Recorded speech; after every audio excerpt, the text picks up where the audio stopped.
Master ఆచరించకుండా మనం ఎంత చెప్పినా దండగే. కనీసం ఒక 10 విషయాల్లో ఒక్కటి పాటించండి చాలు.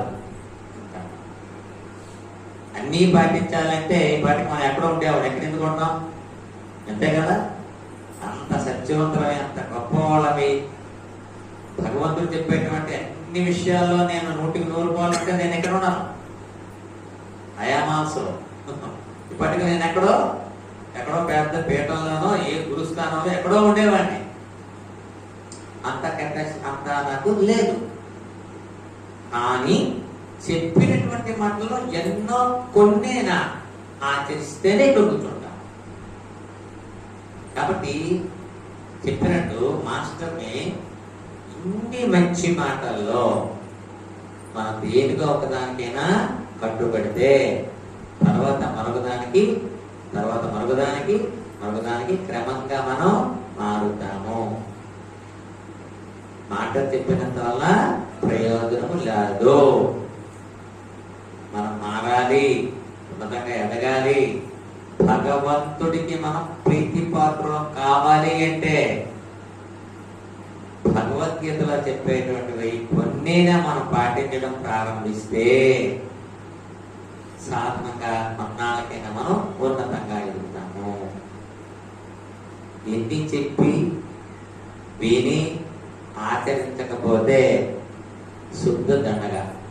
కాబట్టి ఆయన చెప్తున్నాడు, లౌకిక వేదవిహిత కర్తవ్యములు స్వార్థరహితముగా నాకే అర్పించండి. మీరు ఏవేవైతే కర్మలు చేస్తారో దీనికి సంబంధించినవి అది నాకే అర్పించండి. అంటే నేను చేయడం లేదు, భగవంతుడు నా ద్వారా చేయిస్తున్నాడు అన్న భావంతో మీరు చెయ్యండి అని అర్థం. పరమహ అన్నాడు అంటే భగవత్ ప్రాప్తియే పరమ లక్ష్యము, పురుషార్థముగా భావించుట. మనం ఏదైతే భగవంతునికి మనం అర్పిస్తున్నామో అవన్నీ దేనికోసము అంటే భగవత్ ప్రాప్తే నాకు కావాలి అన్నటువంటి లక్ష్యంతో చేయాలి తప్ప ఈ భౌతికమైనటువంటి కోరికలతో చెయ్యకూడదు. చాలాసార్లు చెప్పాను, అన్నమయ్యని గొప్ప గొప్ప వాళ్ళందరూ భగవంతుడు సాక్షాత్కారం అయితే ఏం కావాలంటే ఏం కోరుకున్నారు వాళ్ళు? డబ్బు కావాలి, అది కావాలి, ధనం కావాలి, బంగారం కోరుకున్నారా? ఎవ్వరు ఏమి కోరుకోలేదు. నాకు ఇంకా నీలో ఐక్యం చేసుకో స్వామి అన్నారు. కాబట్టి మనం కూడా ఏ మానవుడైతే లక్ష్యం ఏమంటే నేను చేసేదంత భగవంతుని కోసమే చేస్తున్నాను, నా కోసము కాదు అని భగవతర్పణగా మనం ఏం చేసినా చెయ్యాలి అని అది లక్ష్యంగా, అది పురుషార్థము.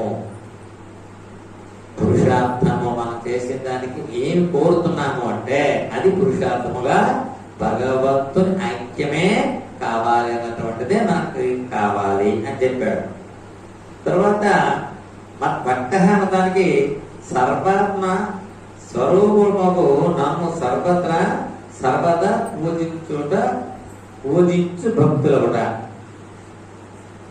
పూజించి భగవంతుణ్ణి పూజించినప్పుడు కూడా ఎలాంటి భక్తి ఉండాలి అంటే అక్కడ కూడా మనం చెప్పేది నేను ఏదో ఇంత పెద్ద పూజలు చేస్తున్నాను, అవి చేస్తున్నాను, ఎంత పెట్టాను అంత పెట్టాను అక్కర్లేదు.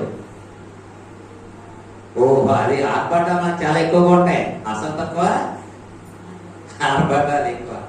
ఏం చెప్పాడు? పత్రం, పుష్పం, ఫలం, తోయం. ఇదేది ఇవ్వండి నాకు చాలు, ఇంకేమీ నాకేమి ఇవ్వకలేదు, బంగారం ఇవ్వక్కర్లేదు, నందలు ఇవ్వలేదు, నాకు పెద్ద కిరీటాలు ఇవ్వక్కర్లేదు, ఏమి ఇవ్వక్కర్లేదు.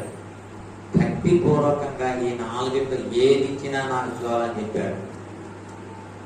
అది నిజమైనటువంటి భక్తి. తర్వాత బాహ్య వస్తువులందు ఆసక్తి లేకపోవట. మన లోపల ఉన్నది చాలా గొప్పదైంది ఉంది, దాని గురించి ఆలోచించాలి తప్పితే బాహ్యమైనటే మన ఒంటి మీద వేసుకున్న నగల దగ్గర నుంచి, బట్టల దగ్గర నుంచి మనం ఉండేటువంటి భౌతికమైనటువంటి సుఖాలన్నిటి అందు ఇవాళ మనకు ఆసక్తి ఎక్కువగా ఉంటుంది. వాటి అందు అంత ఆసక్తి పనికిరాదు. ఎందుకంటే వాటి ఆసక్తి పెట్టుకుంటే నీ మనసంతా కూడా ఎప్పుడు అటువైపే ఉంటే భగవంతుడి వైపు ఎట్లా ఉంటుంది? చిన్నపిల్లలు భజనకు వస్తే వాళ్ళు ఏం చూస్తుంటారు? భజన చేస్తున్నంతసేపు చిన్నపిల్లలు ఎటు చూస్తుంటారు? ప్రసాదం కంటే చూస్తుంటారు. ఎప్పుడు భజన అయిపోతుందా? ప్రసాదం అయిపోతుందా? కానీ ఇవన్నీ వాడికి కావాలా? ప్రసాదం భక్తులు వాడు. మనం వెళ్ళామనుకోండి, దేవుడి దగ్గర వెళ్తాం కానీ మన మనసు ఎక్కడ ఉంటుంది? కొత్త కోవిలికి వెళ్ళామనుకోండి, మన మనసు ఎక్కడ ఉంటుంది చెప్పండా? జోడు ఎవడు పట్టుకెళ్ళిపోతాడేమో అని భయం. అయితే కొన్ని దగ్గర సెల్ఫ్ లోగా ఇస్తుంటారు, బాగానే ఉంటుంది. సందర్భం చెప్పమంటారా? నేను 15 రోజుల క్రితం సందర్భం చెప్తాను.